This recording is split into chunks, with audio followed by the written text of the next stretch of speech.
في لحظة ما بين الدنيا والآخرة، وبين آيات تتلى بخشوع، اختار الله لعبده نهاية تليق بعمر قضاه في خدمة كتابه.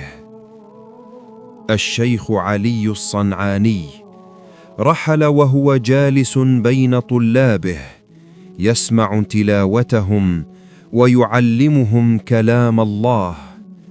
ما كانت وفاه، كان ختاما مشرفا ودرسا صامتا في معنى حسن الخاتمة.